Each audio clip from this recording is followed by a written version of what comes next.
નમસ્કાર વિદ્યાર્થી મિત્રો, ધ સ્કૂલ ઓફ સાયન્સની યુટ્યુબ ચેનલમાં આપ સૌનું ફરી એક વખત સ્વાગત છે.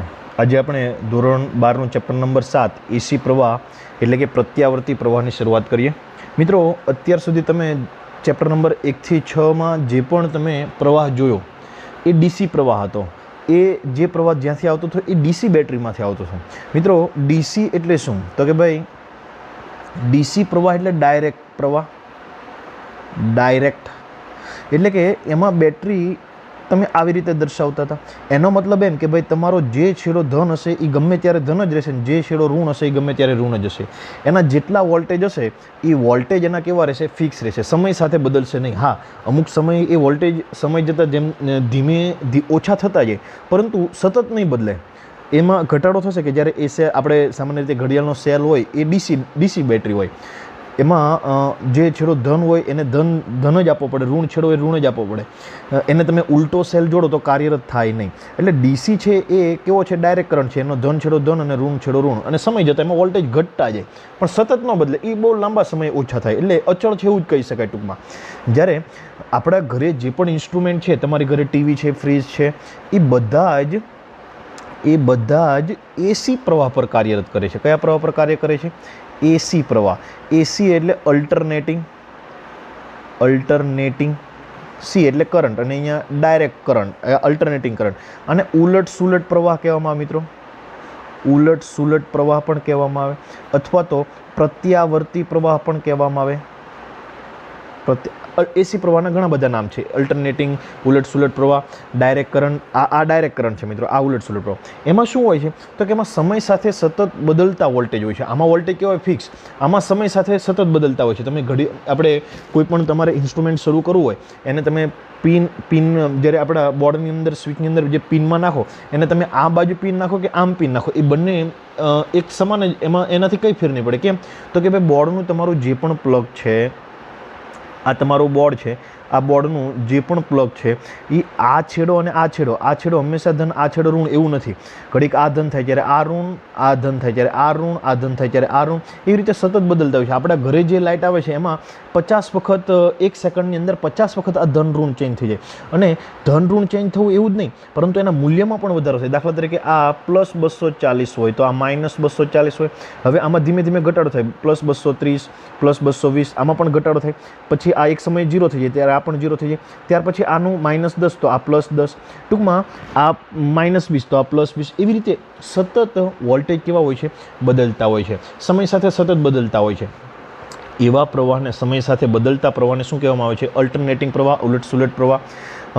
એને દર્શાવવા માટેનું સિમ્બોલ મિત્રો આવું છે, એને આવી રીતે દર્શાવવામાં આવે છે. અને ડીસી બેટરીને આવી રીતે દર્શાવવામાં આવે, જ્યારે એસી બેટરીને આવી રીતે દર્શાવવામાં આવે છે.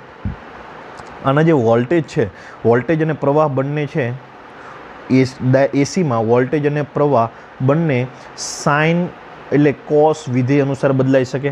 સાઇન વિધેય અને કોસ વિધેય કેવો આવે? તો કે મિત્રો, સાઇનની મહત્તમ કિંમત કેટલી? +1, અને ન્યૂનતમ કેટલી? -1. તો આનો તમે આલેખ દોરો તો તમને ખબર છે કે ભાઈ આનો આલેખ કેવો આવશે સાઇન વિધેયનો? તો કે ભાઈ 0 થી મહત્તમ 1 થાય, પછી 0 થાય, પછી વિરુદ્ધમાં મહત્તમ થાય. આવી રીતે સતત બદલ્યા કરે છે. આ +1 હશે, આનું મૂલ્ય -1 હશે. એટલે આ સાઇનની કિંમત +1 અને -1ની કિંમત વચ્ચેની ગમે તે હોઈ શકે. અને એ સમય સાથે પ્રારંભમાં 0 હોય, પછી થોડા સમય T/4. આપણે ધોરણ 11માં આ તમે દોલનમાં મિત્રો આ બધું શીખી ગયા છો કે T/4 જેટલા સમયે મહત્તમ થાય, T/2 જેટલા સમયે 0 થાય, પાછું 3T/4 જેટલા સમયે વિરુદ્ધમાં મહત્તમ થાય, પાછું 0 થાય. તો આ વોલ્ટેજ પણ કંઈક આવી જ રીતે છે. અને આપણે દોલનમાં કેવી રીતે દર્શાવતા હતા? તો કે ભાઈ આપણે સ્થાનાંતર વાય લેતા હતા. અહીંયા +1 અંક વિસ્તાર, અહીંયા -1 અંક વિસ્તાર એવું લેતા હતા કે ભાઈ તમારું દોલક હોય તો આ તમારું મધ્યમાન સ્થાન હોય તો આ બાજુ +a, 0, -a, 0, +a, 0, -a. એવી રીતે અહીંયા પણ 0, 1, 0, -1, 0, 1, 0, -1. એવી રીતે દોલનની જેમ અહીંયા કોના દોલન થાય છે? ત્યાં આપણે હિંચકાના દોલન થતા, સ્થાનાંતર થતું હતું. જ્યારે અહીંયા વોલ્ટેજ અને પ્રવાહના દોલન થાય છે. વોલ્ટેજ અને પ્રવાહના દોલન થવું એટલે શું? તો કે ભાઈ વોલ્ટેજની કિંમત પહેલાં 0 થવી, મહત્તમ થવી, પાછી 0 થવી, વિરુદ્ધમાં મહત્તમ થવી, 0 થવી, મહત્તમ થવી. એવી રીતે વોલ્ટેજ અને પ્રવાહ પણ સાઇન વિધેય અનુસાર બદલાય છે. મિત્રો, જે ચેપ્ટર 6ની અંદર એસી જનરેટર આવે છે એ આપણે જોવું પડશે પહેલાં, કેમ કે એ હજુ થિયરી બાકી છે. આ એસી પ્રવાહ બનાવવામાં કેવી રીતે આવે તો બરાબર જોઈ લેજો અહીંયા મિત્રો કે ભાઈ તમારી પાસે બે ચુંબકી ધ્રુવો છે. આ એન ધ્રુવ છે, આ એસ ધ્રુવ છે, તો આનું ચુંબકીય ક્ષેત્ર આ બાજુ હશે, એનમાંથી બહાર નીકળી એસમાં અંદર તરફ જતી દિશામાં. અહીંયા એક આપણે ગૂંચળું રાખીએ, એક વાહક તારનું ગૂંચળું રાખીએ. આ જે આનું ક્ષેત્રફળ છે, ક્ષેત્રફળ એ સદિશ રાશિ છે મિત્રો. તો એક ક્ષેત્રફળ સતત ટૂંકમાં આની સાથે સંકળાયેલું ફ્લક્સ કેટલું, તો કે ભાઈ આનું ક્ષેત્રફળ કઈ દિશામાં, તો કે ભાઈ આનું ક્ષેત્રફળ પણ અત્યારે આ દિશામાં છે, આ ચુંબકીય ક્ષેત્ર પણ આ દિશામાં છે. તો આની સાથે સંકળાયેલું ફ્લક્સ કેટલું, તો કે ફ્લક્સ એટલે શું, તો કે ફાઈ બરાબર સદિશ બી ડોટ એ. ડોટ દૂર કરવો હોય તો શું થશે, phi is equal to B A cos theta. Theta એટલે શું લે છે, ઓમેગા. આપણે એક સૂત્ર છે આપણને ખબર, ધોરણ 11માં આવતું હતું, omega is equal to theta by T. તો થીટા બરાબર શું થશે, ઓમેગા ટી. તો અહીંયા શું થશે, phi is equal to B A cos omega T. હવે તમારે આ ચુંબકીય ધ્રુવો છે, બે ચુંબકીય ધ્રુવો છે, અને આ એક વાહકતાનું ગૂંચળું છે, બંધ ગૂંચળું છે. હવે અહીંયા ધોરણ 10માં તમે ભણી ગયા છો મિત્રો આ બધું. હવે આને શું, આને સતત જો ફેરવવામાં આવે, બહારથી કોઈ પણ રીતે ફેરવવામાં આવે, દાખલા તરીકે અહીંયા આની સાથે પવનચક્કી જોડી દીધું, તો આ પાંખિયા ફરે, પવનચક્કીના પાંખિયા ફરે, તો આ ગૂંચળું પણ ફરશે. ગૂંચળું ફરશે તો શું થશે, તો કે ભાઈ એની સાથે સંકળાયેલા ફ્લક્સમાં સતત ફેરફાર થશે. કેવી રીતના ફેરફાર થાય, 1 મિનિટ જોઈ લઈએ આપણે મિત્રો. દાખલા તરીકે આ એન ધ્રુવ, તમારો આ એન ધ્રુવ છે, આ એસ ધ્રુવ છે, એન અને એસ બે ધ્રુવ છે. હવે તમારે અને વચ્ચે આ એક ગૂંચળું છે, આ એક વચ્ચે ગૂંચળું રાખેલું છે, વાહકતાનું ગૂંચળું છે, અને આપણે આવી રીતે ગૂંચળાનું ગોઠવું છે. તો આની ક્ષેત્ર રેખાઓ ગૂંચળામાં થઈને પસાર થાય છે. જો હવે આપણે ફ્લક્સમાં કેટલી રીતે ફેરફાર કરી શકીએ, તો કે ફ્લક્સમાં મિત્રો કાં તો બીમાં ફેરફાર કરીને, બીમાં ફેરફાર કેવી રીતે થશે, તો કે ભાઈ આ ચુંબકીય ધ્રુવો છે એને બંનેને દૂર લઈ જાઓ, એક એ રીતે ફેરફાર થઈ શકે. અથવા તો આને કરતાં હલકા ધ્રુવોવાળા ચુંબકીય ધ્રુવો લાવો, એ રીતે ફેરફાર થઈ શકે. તો ઘણી બધી રીતે બીમાં ફેરફાર, કાં તો બીમાં ફેરફાર કરો તમે, અથવા તો આડછેદના ક્ષેત્રફળ એમાં ફેરફાર કરો. આડછેદનું ક્ષેત્રફળ એટલે કોનું, તો કે આ જે બંધ લૂપ જે દેખાઈ રહ્યું છે એ લૂપ અત્યારે નાનું છે. હવે આ લૂપને તમે મોટું કરો, નાનું કરો, મોટું કરો, એટલે કે એને આવી રીતે રાખીને મોટું નાનું કરો, મોટું નાનું કરો, તો એમાં ફેરફાર થશે. બીજું, થીટામાં ફેરફાર કરીને, અત્યારે થીટા કયો છે ભાઈ મિત્રો, તો કે અત્યારે આનું ચુંબકીય ક્ષેત્ર કઈ બાજુ, તો કે ભાઈ ચુંબકીય ક્ષેત્ર એન થી એસ તરફ આ બાજુ, અને આ જે આડછેદનું ક્ષેત્રફળ છે એ પણ કેવી રાશિ છે, સદિશ રાશિ. અત્યારે આનું ક્ષેત્રફળ કઈ બાજુ, તો કે ભાઈ આ જે તમને સમતલ દેખાઈ રહ્યું છે એને લંબ ઉપરની બાજુ છે. આમ હોય તો એનું ક્ષેત્રફળ કઈ બાજુ થાય, આ બાજુ થશે, આ બાજુ ક્ષેત્રફળ થશે. તો એ કેવું થશે, તો ઓમેગા ટી કેટલું થશે, 0. કોસ 0 કેટલા થાય, 1. તો ફાઈ કેટલું, બી એ. હવે ધીમે ધીમે આમ ફરે છે, દાખલા તરીકે આમ ફેર્યું છે. જો આમ ફરશે તો એનું ક્ષેત્રફળ કઈ બાજુ થશે, તો કે ભાઈ એનું ક્ષેત્રફળ ઉપરની બાજુ, અને બી કઈ બાજુ, બી આ બાજુ. તો થીટા કેટલો થશે, તો કે ભાઈ ચુંબકીય ક્ષેત્ર આ બાજુ, ક્ષેત્રફળ ઉપરની બાજુ, તો થીટા કેટલો, 90. તો કોસ 90 કેટલા થાય, 0. તો ફાઈ કેટલું, 0. એટલે ટૂંકમાં જો તમે આને આમ સતત આમને આમ ફેરવતા જાઓ, સતત ફેરવતા જાઓ આને, સતત આને આમ ફેરવતા જાઓ, તો થીટામાં ફેરફાર થાય. થીટામાં ફેરફાર થાય તો ફ્લક્સ ફાઈમાં ફેરફાર થાય, અને ફ્લક્સ ફાઈમાં ફેરફાર થાય તો પ્રેરિત ઈએમએફ મળે. આપણને એ સૂત્ર ખબર છે કે ભાઈ ફ્લક્સમાં ફેરફાર થવાથી ઈએમએફ કેવી રીતે મળે, ઈએમએફ એટલે વોલ્ટેજ કેવી રીતે મળે, તો કે ભાઈ ઈનું સૂત્ર છે ઈ બરાબર, સોરી મિત્રો, અગાઉના ચેપ્ટરમાં એટલે કે વિદ્યુત ચુંબકીય પ્રેરણમાં પ્રેરિત ઈએમએફનું સૂત્ર મિત્રો તમને ખબર છે કે પ્રેરિત ઈએમએફ તમને કેટલું મળે, sorry.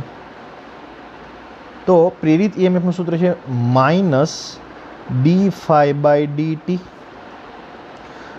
માઇનસના minus d by D t. ફાઈની જગ્યાએ શું લખી શકાય, B A cos omega t, અને એન આટા હોય તો અહીંયા શું થશે, એન બી એ થશે. જો એન આટા હોય તો અહીંયા પણ એન બી એ થશે. ચાલો, તો માઇનસ એન અચળ આંટાની સંખ્યા છે, એટલે ટૂંકમાં તમારે ફ્લક્સમાં ફેરફાર કરો, કાં તો આંટાની સંખ્યા બદલો, કાં તો બી બદલો, કાં તો એ બદલો, કાં તો થીટા બદલો. થીટા એટલે ઓમેગા ટી બદલો. તો આપણે અહીંયા શું બદલવાનું છે, આપણે ઉપર જે જનરેટર બને એમાં સતત થીટા બદલવાનું છે. તો થીટા બદલવાથી શું થશે, તો કે ભાઈ એન બી એ અચળ રહેશે, એટલે minus N B A D by D T cos omega t.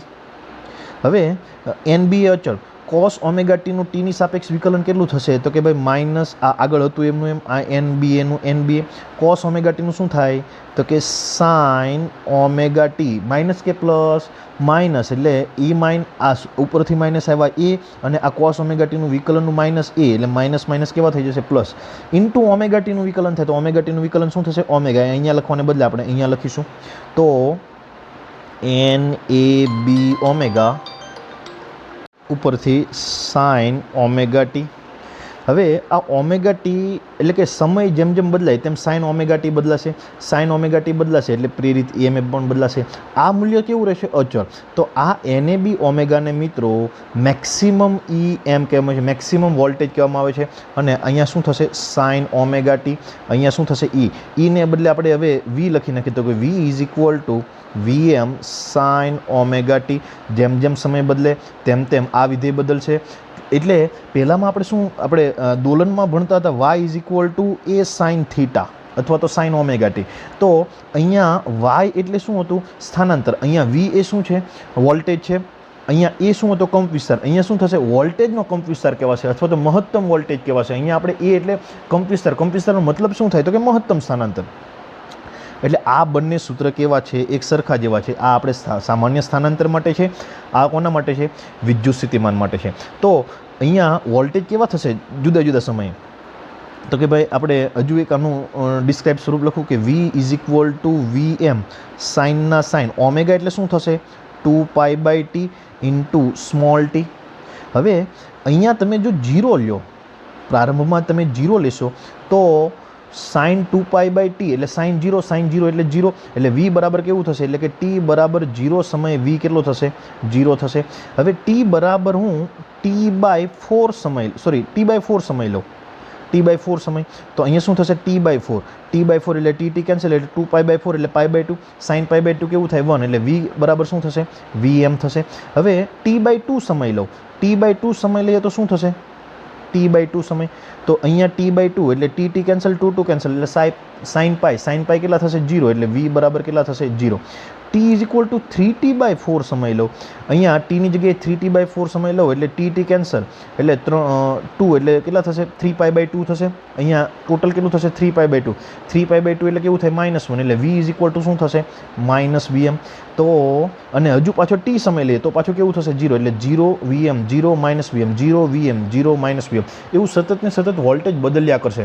અને 0થી મેક્સિમમ VM ડાયરેક્ટ નહીં મળે, 0માંથી વધતા જશે VM જેટલા થશે, VM માંથી ઘટતા જશે પાછા 0 થશે, વિરુદ્ધમાં વધતા જશે -VM થશે, પાછા વિરુદ્ધમાં ઘટતા જશે 0 થશે.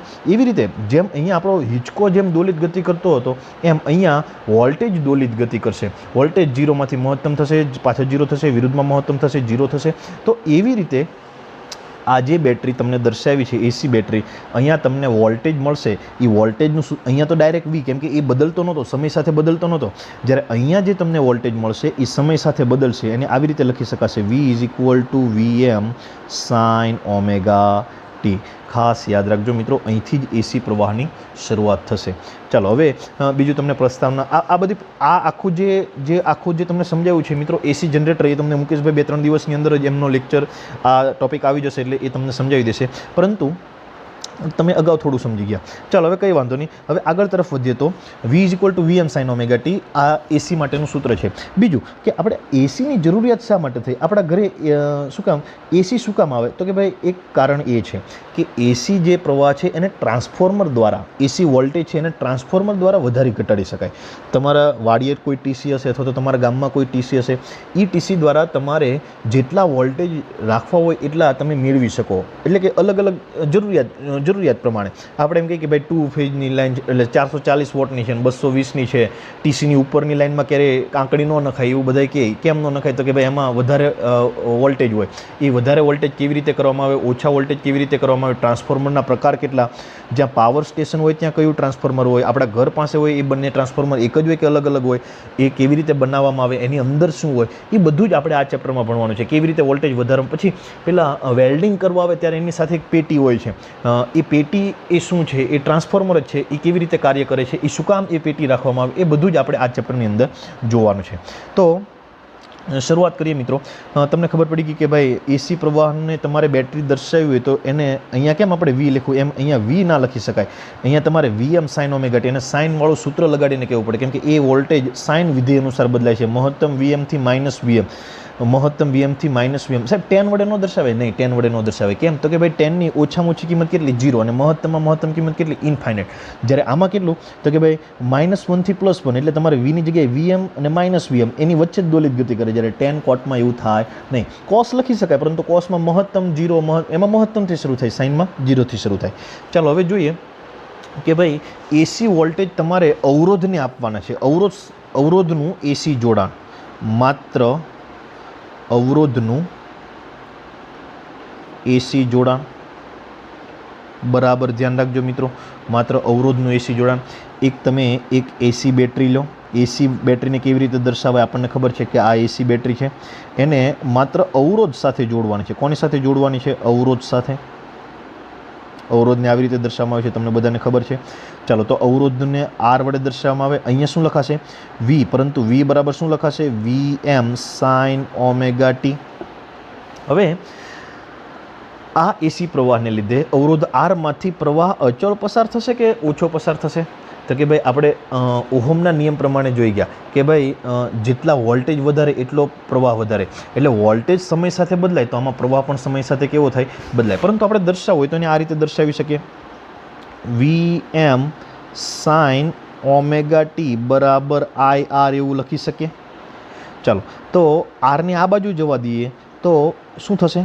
આઈ આર આ બાજુ એકવાર વ્યવસ્થિત લખીએ, આઈ આર બરાબર વી એમ સાઇન ઓમેગા ટી.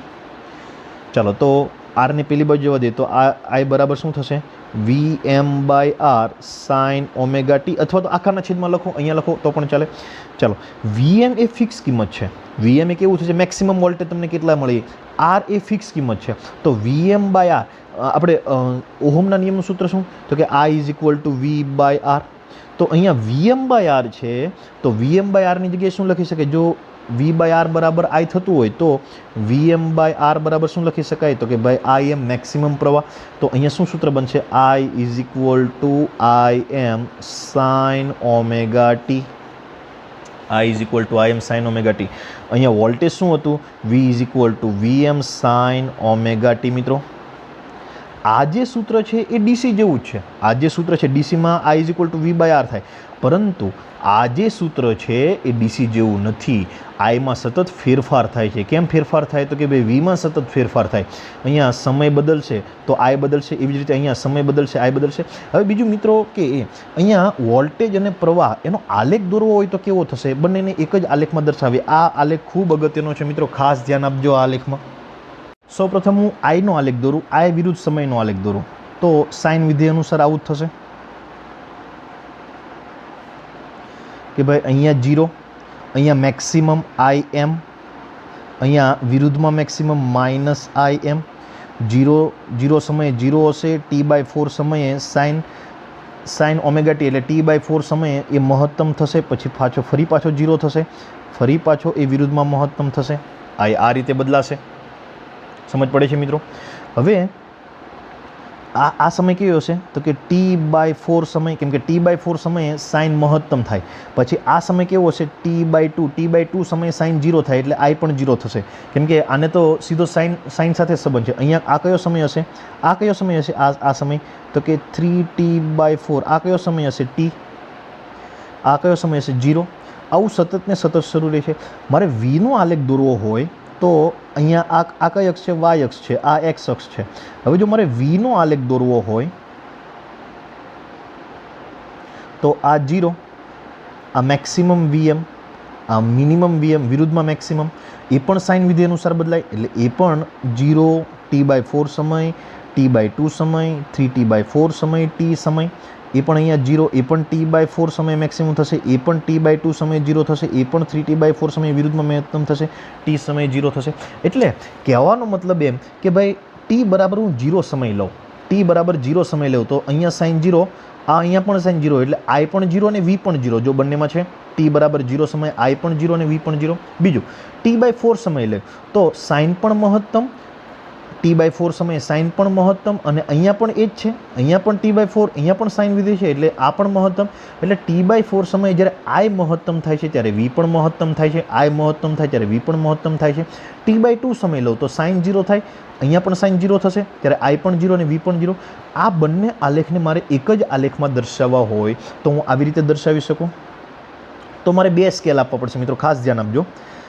અહીંયા હું શું લઈશ? સમય T, આ બાજુ સમય, સોરી મિત્રો ભાઈ ક્યાં જાય છે? ઊભું રહે ને. તો અહીંયા T છે, તો મારે 2 સ્કેલ દર્શાવવા પડે. આલેખમાં અમારે આઈ લખવા પડશે અને વી લખવા પડશે. તો દાખલા તરીકે આઈ એમ અહીંયા સુધી હશે મેક્સિમમ, અને VM મહત્તમ અહીંયા સુધી હશે, એવી જ રીતે વિરુદ્ધમાં -IM અહીંયા સુધી હશે અને -VM અહીંયા સુધી હશે. એક જ આલેખમાં મારે બે દર્શાવવા, તો હું કેવી રીતે દર્શાવીશ કે ભાઈ અહીંયા T/4 સમય એટલે મહત્તમ થશે, જ્યારે આ પણ મહત્તમ થશે. VMનું મહત્તમ કિંમત ક્યાં જશે? ઉપર તરફ જશે. આ જ્યારે 0 થશે ત્યારે આ પણ 0 થશે. આ જ્યારે વિરુદ્ધમાં મહત્તમ થશે ત્યારે આ પણ વિરુદ્ધમાં મહત્તમ થશે. આ જ્યારે 0 થશે ત્યારે આ પણ 0 થશે. ટૂંકમાં જ્યારે બંને 0 થાય છે ત્યારે બંને 0, જ્યારે બંને મહત્તમ થાય છે ત્યારે આનું પણ મહત્તમ ને આનું પણ મહત્તમ, પાછા બંને 0 થાય છે, આનું પણ વિરુદ્ધમાં મહત્તમ, એ પણ વિરુદ્ધમાં મહત્તમ, પાછા 0. એટલે આ 0 સમયે બંને 0, પછી T/4 સમયે બંને મહત્તમ. ભલે આનું મૂલ્ય વધારે છે, કેમ વધારે જોવાનું? કેમ કે IM = શું છે? VM/R. IM = શું છે? VM/R. એનું મૂલ્ય કેવું છે? નાનું. પરંતુ અહીંયા આપણે બંને અલગ અલગ એકમમાં, આ જે તમે દર્શાવ્યું એ એમ્પિયર એકમમાં અને આને તમે દર્શાવો એને વોલ્ટ એકમમાં દર્શાવવા પડે. પછી T/2 સમયે બંને 0 થાય છે, 3T/4 સમયે બંને મહત્તમ થાય છે, પાછું T સમયે બંને 0 થાય છે. એટલે અહીંયા I અને V બંને સમાન કળામાં છે એમ કહેવાય. શું કહેવામાં આવે? સમાન કળા. મિત્રો કળા એટલે શું? કળા એટલે ભાઈ બંને સાથે 0 થાય છે, બંને સાથે મહત્તમ થાય છે, બંને સાથે 0 થાય છે. અથવા તો બીજું, કળા એટલે શું? આ જે પાછળ છે એ કળા કહેવામાં આવે. સાઇનની સાથે જે હોય એ કળા કહેવામાં આવે. તો આ પણ સાઇન વિધેય, આ પણ સાઇન વિધેય, આનું પણ ઓમેગા ટી, આનું પણ ઓમેગા ટી. એટલે આ બંને કળા કેવી છે? સમાન. એવું ક્યારે થાય? માત્ર ને માત્ર અવરોધ હોય ત્યારે જ થાય. માત્ર ને માત્ર અવરોધ હોય ત્યારે જ બંને સમાન કળામાં હોય છે. મિત્રો ખાસ યાદ રાખજો, બાકીના માત્ર અવરોધ હોય, અહીંયા બીજા પણ કેસ આવી શકશે. માત્ર કેપેસિટર હોય ત્યારે, અવરોધ અને કેપેસિટર હોય ત્યારે. અત્યારનું માત્ર ખાલી એટલું યાદ રાખો, માત્ર અવરોધ જોડેલો છે, અવરોધ જોડેલો હોય તો I અને V બંને સમાન કળામાં છે. સમાન કળામાં કેવી રીતે થાય છે મેં આના પરથી પણ સમજાવ્યું. આ પણ ઓમેગા ટી, આ પણ ઓમેગા ટી, બંને સાઇન વિધેય. ટૂંકમાં બંને sin ωt છે. અહીંયા જો sin ωt +5 હોત તો વાત બદલાઈ જાય, પરંતુ અવરોધ હોય ત્યારે એ પણ sin ωt રહે, આ પણ sin ωt, I પણ sin ωt વડે દર્શાવાય, V પણ sin ωt વડે દર્શાવાય. અથવા આની જગ્યાએ cos ωt ને cos ωt હોત તો ભાઈ cos ωt તો શરૂઆતમાં બંને 1 હોત, મહત્તમ હોત, પછી 0 થાત. પણ એ કળા કેવી કહેવાશે? સમાન. એટલે માત્ર અવરોધ હોય ત્યારે I અને V એટલે કે પ્રવાહ અને વોલ્ટેજ બંને કેવા હશે? સમાન કળામાં હશે. બીજું મિત્રો હજુ આ પણ યાદ રાખજો, I એટલે T સમયે પ્રવાહ. આ I એ શું છે? T સમયે પ્રવાહ. IM એ શું છે? તો કે મહત્તમ પ્રવાહ. એવી જ રીતે V એ શું છે? તો કે ભાઈ T સમયનો પ્રવાહ. VM શું છે? VM તો કે મહત્તમ, સોરી, આ V છે એ T સમયના વોલ્ટેજ છે. V એટલે વોલ્ટેજ. અને VM એ શું છે? તો કે ભાઈ એ મહત્તમ વોલ્ટેજ છે. સમજાય છે મિત્રો? VM એ મહત્તમ વોલ્ટેજ, V એ T સમયના વોલ્ટેજ. ઓમેગા એટલે આવૃત્તિ. ઓમેગા એટલે આપણે જે સૂત્ર 11માં આવતું હતું, ઓમેગા = 2π/T એ પણ લખી શકાય. અને બીજું 2πf પણ લખી શકાય. F એટલે આવૃત્તિ, T એટલે આવર્તકાળ. તો મિત્રો આજનો વિડીયો લેક્ચર આપણે અહીંયા સુધી રાખીએ છીએ. નેક્સ્ટ ટાઈમ આપણે આગળ ભણશું. આનું આ માત્ર અવરોધ માટે જ હજુ અડધી થિયરી બાકી છે. આ માત્ર આપણે I અને V સમાન કળામાં છે એવી જ તમને દર્શાવ્યું અને પ્રસ્તાવના જોઈ. આવતીકાલે તમારે આજ સાંજ સુધીમાં ફરજિયાત મને તમારે આ બંને થિયરી અહીંયા સુધી લખીને ખાસ મોકલવાની છે. માત્ર અવરોધનું AC જોડાણવાળું આટલું લખીને મને ફરજિયાત મોકલવાનું છે. દરેક વિદ્યાર્થીએ તમને વોટ્સઅપમાં પણ નોટિસ આપી દીધેલી છે. ફરજિયાત મને મોકલવાનું છે. જે નહીં મોકલે એમને હું ફરજિયાત કાલે આની સામે એક્શન લઈશ. તો આજનો વિડીયો લેક્ચર મિત્રો અહીંયા સુધી રાખીએ છીએ. ધન્યવાદ.